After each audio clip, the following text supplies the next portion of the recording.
अगले कुछ दिनों में प्रधान अध्यापकों का भी काउंसलिंग हो जाएगा।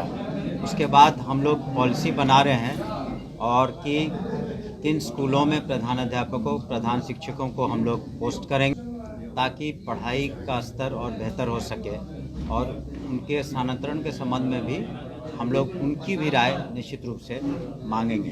पीएससी में करीब 2 लाख क्वालिफाई किए थे टीचर, उसमें तो कोई शिकायत नहीं हुई। तो लेकिन कभी कभी हमने कहा ना कि एक चैलेंज है, बहुत बड़ी संख्या में अभ्यर्थी आते हैं एग्जाम में, तो कहीं चूक रही होगी जिसका पुलिस भी अपने अनुसंधान में पता कर रही है, और बीपीएससी एज ए कमीशन भी उसमें जो भी लूप होल्स है, जो कमियां, उसको दुरुस्त करेगा। नमस्कार, न्यूज पीआर देख रहे हैं आप। मैं हूं आपके साथ आभा। बिहार सरकार के शिक्षा विभाग के शिक्षा मंत्री सुनील कुमार ने प्रधान शिक्षकों की नियुक्ति के ऊपर बड़ा बयान दिया है और उन्होंने ये भी कहा है कि प्रधान अध्यापकों की नियुक्ति की प्रक्रिया जल्द शुरू की जाएगी।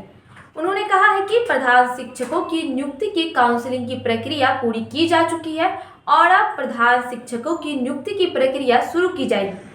उन्होंने बीपीएससी 17वीं एग्जाम को लेकर भी बड़ा बयान दिया है। उन्होंने कहा है कि कहीं ना कहीं आयोग की तरफ से चूक हुई है, इसलिए परीक्षा रद्द करने की बात की जा रही है। आइए सुनते हैं क्या कुछ कह रहे हैं शिक्षा मंत्री सुनील कुमार। अगर कहीं पर किसी डिस्ट्रिक्ट एजुकेशन ऑफिसर ने किसी प्रधानाध्यापक या किसी शिक्षक को किसी वजह से, चाहे वो कार्य में शिथिलता उन्होंने बरती हो या अपने जो भी किसी नियम का उल्लंघन किया हो, तो विशेष परिस्थिति में बहुत कम ऐसे मामले रहे होंगे मेरे ख्याल से।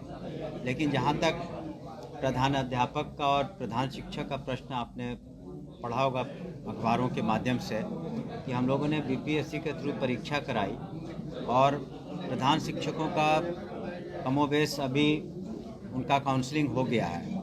अगले कुछ दिनों में प्रधान अध्यापकों का भी काउंसलिंग हो जाएगा।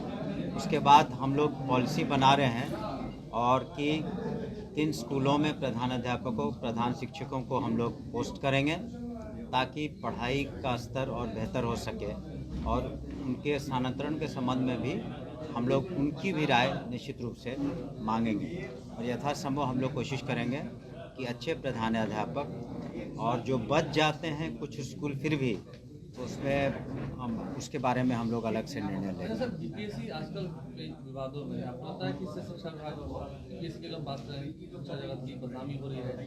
पहले नॉर्मलाइजेशन की बात आई सामने चलकर, फिर जब परीक्षा ली गई वहाँ पर कैसे शिथिलता पाई गई, जिस कारण से फिर से उसे रद्द करना पड़ा एक सेंटर को। कहीं बदनामी हो रही है, सरकार की हो रही है। देखिए, एक तो समझिए कि आजकल के जो साइबर युग के एज में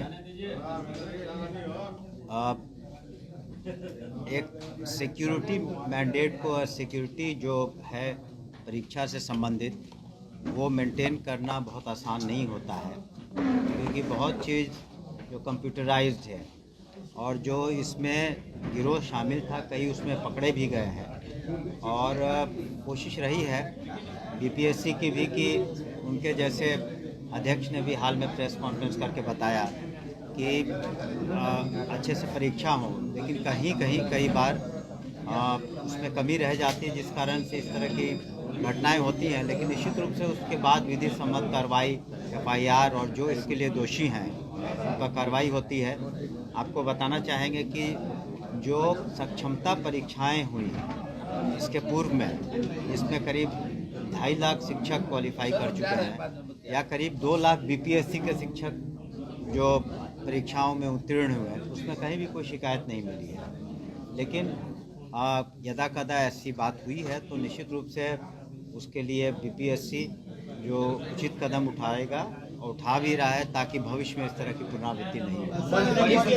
बीजेपी कर रही है कि बीपीएससी को बड़ी संख्या में अभ्यर्थी परीक्षा रद्द करने की मांग कर रहे हैं। बीपीएससी कर रही है कि पुराने नियम में संशोधन करना होगा और जो एक पाली की परीक्षा ली जाती है उसको कई फेज में करना होगा। देखिए, ऐसा है कि बीपीएससी इस संबंध में सक्षम है और वो आपको अपने माध्यम से बताएंगे वहाँ के पदाधिकारी अध्यक्ष कि उन्होंने क्या बदलाव किए हैं आने वाले दिनों में, ताकि बिल्कुल ट्रांसपेरेंट तरीके से और स्वच्छ तरीके से कदाचार मुक्त परीक्षा हो सके। आपको लगता है चुनावी साल है, बीपीएससी से डिग्री करा रही है, छात्रों को गुस्सा आप लोग को झेलना पड़ेगा?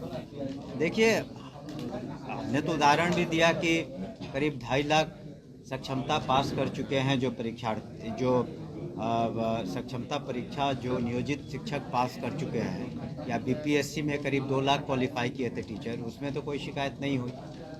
उसमें तो बिल्कुल स्वच्छ तरीके से परीक्षा भी हुई, नियुक्तियां भी हो गई। तो लेकिन कभी कभी हमने कहा ना कि एक चैलेंज है, बहुत बड़ी संख्या में अभ्यर्थी आते हैं एग्जामिनर, तो कहीं चूक रही होगी जिसका पुलिस भी अपने अनुसंधान में पता कर रही है, और बीपीएससी एज ए कमीशन भी उसमें जो भी लूप होल्स है, जो कमियां, उसको दुरुस्त करेगा। से रिक्वेस्ट किया है कि जल्द से जल्द करा दें, ताकि अभी हाँ वो काउंसलिंग चल रहा है, कुछ काउंसलिंग जैसा कि हमने कहा कि तत्काल हम लोग प्रधान अध्यापक का करा रहे हैं, और प्रधान शिक्षक का करीब पूरा हो चुका है। हम लोग वो अपना डेट देंगे, शेड्यूल वो देते हैं बीपीएससी, क्योंकि उनको बहुत सारी परीक्षाएं लेनी होती हैं, तो अपने हिसाब से शेड्यूल देंगे, लेकिन हम लोगों ने अनुरोध किया है। मंत्री पाटलिपुत्र विश्वविद्यालय के जो छात्र हैं 4 दिनों से अपनी मांगों को लेकर अनशन धरने पर बैठे हुए कह रहे हैं कि जो विश्वविद्यालय प्रशासन है उन पर अनियमितता का आरोप लगाता है। देखिए, हमने भी पढ़ा है, लेकिन उनसे अनुरोध होगा कि जो भी उन कमियां पाते हैं या जो भी शिकायतें उनके बारे में अलग से मुझसे मिल लें, और हम लोग निश्चित रूप से उसको निराकरण करने की कोशिश करेंगे, और फिर वाइस चांसलर से भी बात करके जो उनकी समस्याएं हैं उसको दूर करेंगे।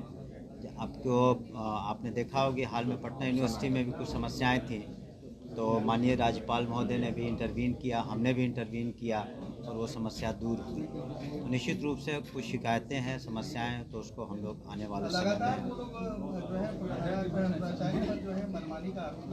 में वही हमने कहा कि उसके बारे में जो कुछ भी पिटीशन इत्यादि हमको देंगे तो हम लोग जांच करवा लेंगे, जो उचित कार्रवाई होगी वो हम करवाएंगे। ट्रांसफर पोस्टिंग को लेकर भी लाखों आवेदन आ चुके हैं, कब तक? देखिए, मैंने कहा ना, ये अभी पूर्व में भी आप लोगों को बताया था और सभी को बता रहे हैं पुनः कि ये अभी कंपैशनेट ग्राउंड्स पर ट्रांसफर्स के मामले हैं, या फिर कोई असाध्य रोग वो मामले हैं, या दूरी के आधार पर। शेष जो मामले हैं हम लोग बाकी जो सक्षमता परीक्षाएं हो जाएंगी तब बाकियों का करेंगे, लेकिन अभी तक जिनको इस तरह की विशिष्ट समस्याएं थी उन लोगों ने पोर्टल पर अपने आवेदन दिए हैं। मंत्री जी, एक सवाल काफी घूम रहा है कि अमित शाह ने बिहार में एनडीए का नेतृत्व कौन करेगा, इस बात पर चुप्पी साध ली है। अभी तक तय नहीं कर पा रहे अमित शाह कि बिहार नेतृत्व कौन करेगा एनडीए का, नीतीश कुमार के नाम पर मुहर नहीं लग रही है। देखिए, जहाँ तक एनडीए के नेतृत्व का प्रश्न है, 2025 के चुनाव में माननीय मुख्यमंत्री श्री नीतीश कुमार ही नेतृत्व करेंगे, इसमें कोई शक शुबह नहीं है। अब ये मीडिया अपनी तरफ से कह रहा है, सोच रहा है, कुछ लोग सोच रहे हैं, वो अलग बात है, लेकिन इसमें किसी को कोई इसमें शक या शुबह नहीं होनी चाहिए कि नेतृत्व कौन करेगा। माननीय मुख्यमंत्री श्री नीतीश कुमार जी नेतृत्व करेंगे। वो कह रहे हैं कि माई बहन योजना लेकर आ रहे हैं, 2500 रुपये देंगे महिलाओं को। आपको लगता है कि मास्टर स्ट्रोक होगी? ये उनकी सोच है, लेकिन महिलाओं का सशक्तिकरण के बारे में जो माननीय मुख्यमंत्री जी ने कहा और किया, न सिर्फ कहा लेकिन उन सारे वादों को पूरा किया।